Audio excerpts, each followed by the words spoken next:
Good afternoon, Cross Timbers. Today is September 27th, 2012. This is Texan TV News from the Tarleton State University campus in Stephenville, Texas, and I am Shawnee Wagner. In today's headlines, SWAT held its Summer Never Ends event. Stephenville High actors perform Once Upon a Wolf. A man dies from a gunshot from an Austin police officer. In Oklahoma, an 8th grade boy takes his life in a junior high school. 8 people died in Indonesia collision between a fiery ship. Plus an update on sports and today's weather. Now for today's top story. Tarleton students say farewell to SWAT's annual Summer Never Ends event. The event gave students an opportunity to experience summer one last time this year before all the stress of the fall semester catches up to them. The SWAT team supplied drinks and cooked hamburgers and hot dogs for those attending the event. Students played sand volleyball and on a slip and slide covered in shaving cream and soap. DeAndre Phillips, a 19-year-old freshman from Stephenville, Texas, said he loved what he called an awesome event. Phillips joined those dancing to loud music, playing volleyball, and getting covered in shaving cream. In local news, Stephenville High School performed the play Once Upon a Wolf by Steph Deffery. The play gives a twist to the classic fairy tale stereotype of the big bad wolf. Donnie Bryant of the Empire Tribune reported that the student actors in the play will be giving 4 performances at Central, Chamberlain, and Hook Elementary Schools and Morgan Mill ISD. A final performance will be open to public at the Stephenville High School Auditorium. Tickets are $5 and can be purchased at the door. And now today's Texas, national, and international news from the Associated Press. In Texas news, Austin police are investigating the death of a man shot by an officer. Police identified the dead man as 42-year-old Maurice Chad Palladino. Police Chief Art Acevedo said an officer spotted a sport utility vehicle reported as stolen Tuesday evening and called for backup. As students arrived, the driver of the vehicle began driving toward the officer, who opened fire on the SUV. Acevedo said the incident was recorded by a dashboard camera and will receive a thorough internal review. In national news, an 8th grade student took his own life in an Oklahoma junior high school. A gunshot rang out at an Oklahoma junior high school before classes began Wednesday, terrifying teenagers who feared a gunman was on the loose. Soon, though, students learned no one else was in danger.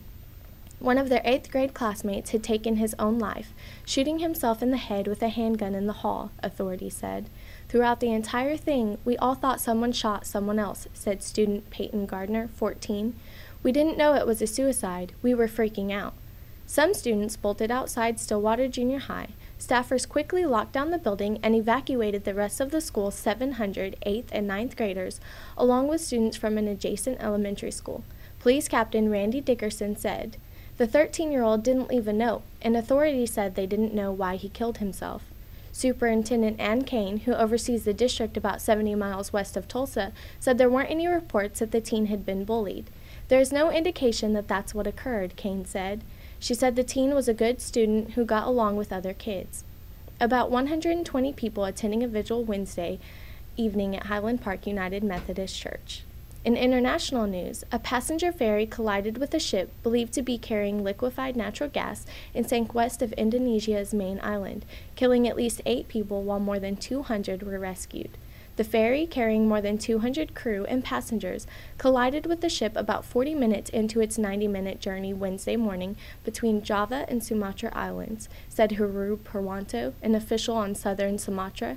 Experts were checking for gas leaks in the ship. The collision occurred about 4 miles offshore. The ferry went down so fast after the collision, Purwanto said.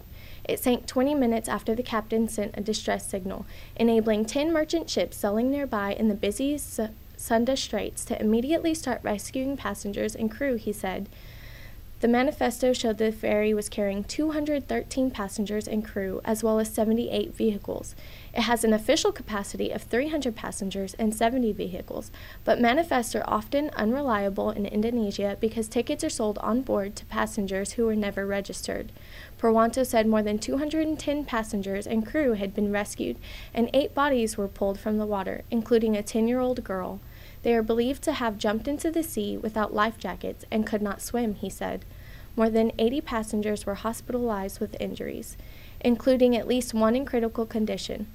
2 helicopters and 2 military ships were joined by naval divers and several other rescue vessels in the search for survivors, said Gaga Percoso, a spokesman for the National Search and Rescue Agency. There was no word on the cause of the collision or whether the South African flagged vessel carrying the liquefied natural gas was damaged. In sports news, Bo Porter has been hired as manager of the Houston Astros. Porter, who was the Washington National third base coach this season, replaces Brad Mills, who was fired last month. Tony DeFrancisco has served as interim manager. Porter will lead the rebuilding effort of a young team that has a worse record in the majors, wrapping up its second straight 100-loss season. The Astros are in their first season under new owner Jim Crane and moving from the National League to the American League next year. The 40-year-old Porter has previously worked as Arizona's bench coach and third base coach for the Marlins. He played parts of 3 major league seasons with Texas, the Chicago Cubs, and Oakland. Now for today's weather. There is a 10% chance of rain with a high of 90 degrees and a low of 66 degrees. Today's broadcast was produced by Lacey Massey, Alex Zoki, and Savannah Trantham. You can follow us on ustream.tv/user/Texan TV News Service. Don't forget to tell your friends about us and become a fan of the Texan TV News on Facebook. I am Shawnee Wagner. Tune in tomorrow for the latest news from the Tarleton State University campus in Stephenville, Texas.